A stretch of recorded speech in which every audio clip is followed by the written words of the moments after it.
هذا الطفل الفقير اسمه رافائيل، وكان يلمد في القرع في لابوبان طول البلاستيك باش يروح يبيعهم.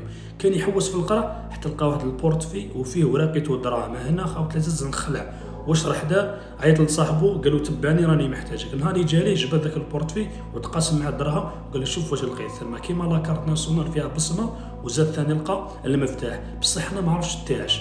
دير ابوني وجادور خويا واروح نكمل لك الفيديو. المهم خاوت العزاز من موراها خبى دوك الصوالح بواحد الساعه ولا ساعتين جات الشرطه لا بوليس ولا تحوس هذاك البورتفي. قالت لهم بلي لقى البورتفي هذا نعطولو 100 مليون. هنا داك الطفل الكحلوش انخلع بصح قال له ما لقيناش.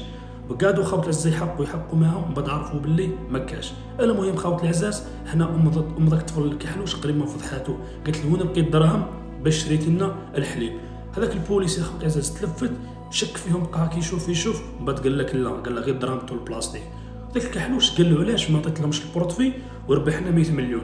بصح هذاك الطفل رافائيل قال له لا، قال له مادام دوموندو 100 مليون قال له باينه بلي دير حاجه تكون القيمه تاعها فوق 10 ملاير ولا اكثر. اذا عجبك هذا الفيديو دير ابوني بجادو واكتب لي في التعليقات نكمل لكم البارتي 2 ولا لا. سلام.